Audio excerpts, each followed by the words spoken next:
Hello and welcome to Vlogging About Comics, episode 5, and today I've got a preview of the Marvel Now books that are coming out in February and March.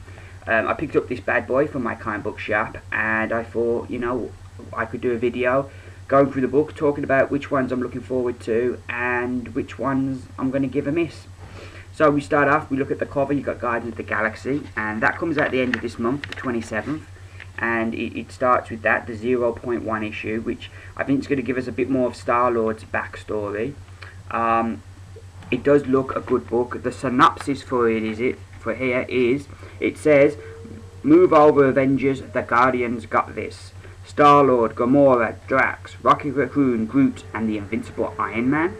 The Marvel Universe just got bigger as the legendary cosmic epic returns in the hands of superstar creators Brian Michael Bendis and Steve McNiven.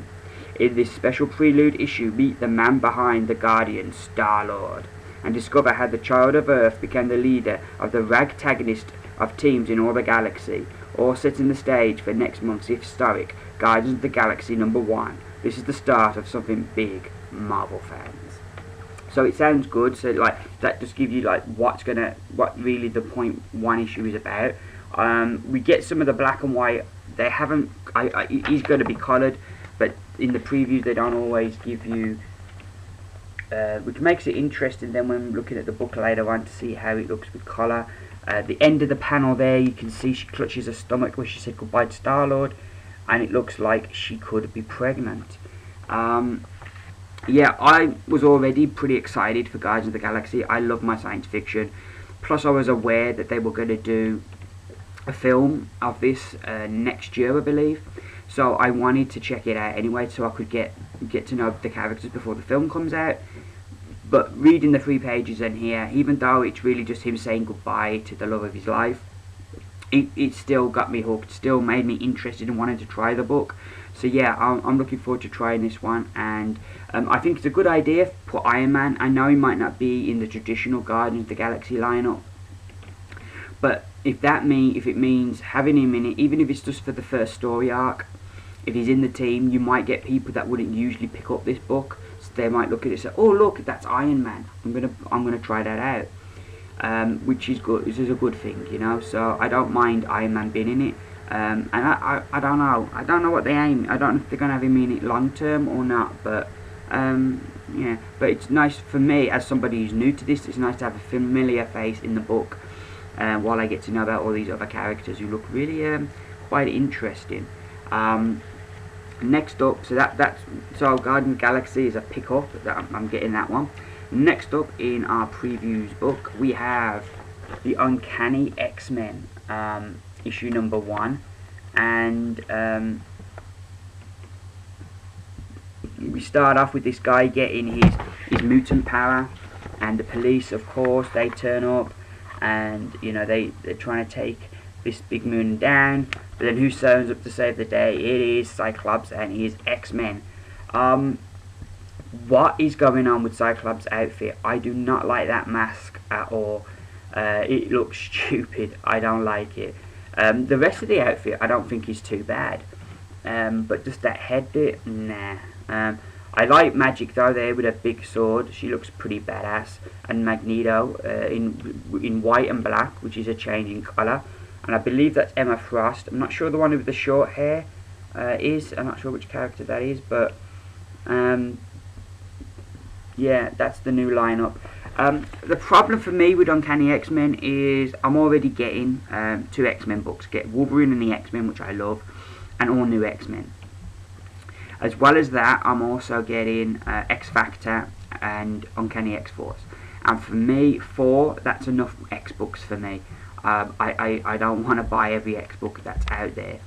The way Cyclops was presented in AVX Consequences, if it was that Cyclops, the Cyclops who was unrepentant, who the ends justify the means Cyclops, if it was that one that I was going to read, then I probably would have tried to pick this one up.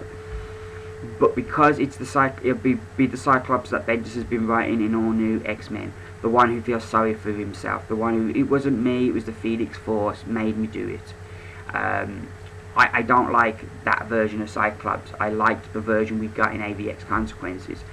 better. He was more of an interesting character that still believed. But he was right, because look where we are at now. The ends justify the means. So that further makes me not really interested in this book. So yeah, unfortunately that means I'll be giving Uncanny X-Men, I'll be giving it a miss. Next up in here we have another book that I've been quite looking forward to. It is Nova. Let's read what it says about Nova. He said, "You followed him through the history-making and changing AVX, and now the mystery of the all-new Nova are revealed in this breathtaking new ongoing by the best-selling, award-winning team of Jeff Loeb and Ed McGuinness. Sam Alexander is a kid bound by the gravity of a small town and a father whose ridiculous, drunken fairy tales about a Nova Corps were just another heavy burden in a life full of them. But luckily for Sam Alexander, soon gravity won't even matter, and those troubles, it's like they're a billion miles away." So it sounds interesting. It sounds a good book. My only complaint with this is it's $3.99. You know, it's a $3 book, and I'm like, if it was a $2.99 book, I probably would have picked this one up. But I think I'm going to give it a miss. The art by Ed McGuinness, I do like Ed McGuinness's art. It looks really cool. And we get this double page spread.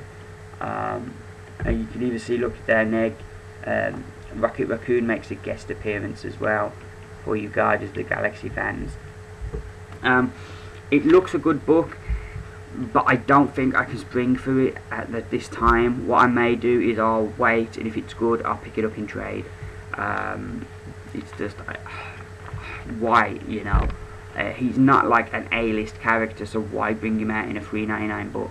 I don't know if it's because his character is in Ultimate Spider-Man, and maybe they think that popularity is going to help him, but it's already a book that a lot of people aren't going to know who it is. It isn't a massively popular book, else they would have had one going already. So why hamper it by giving it $3.99? Why not make it cheaper for people to pick up and to try out?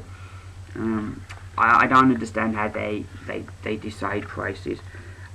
Also, we have Wolverine, Cornell and Davis on this one, and this is what it says about Wolverine. It's hunting season. The best there is of what he does gets an all-new ongoing. Pay attention very closely. There's a mystery here that even Wolverine hasn't sniffed out yet. When Wolverine finds himself the bargaining chip in a hostage situation, he must make a decision to save a little boy that will follow him forever. Literally. How can a berserker fight what he can't see? And how far will he go to assert his humanity in the face of the unknown? Find out when superstars Paul Cornell and Alan Davis take on the Wolverine. And you can see there the art, this by Davis, that's the first page. The 3-page spread in here pretty much is like the hostage situation they speak of, with the kid and with Wolverine. But yeah, it didn't grab me. I'm already getting Avengers and I'm already getting Wolverine and the X-Men, both which have Wolverine in them, so I don't feel I need another Wolverine book in my life right now. Then we have X-Force, which is strange because that came out in January.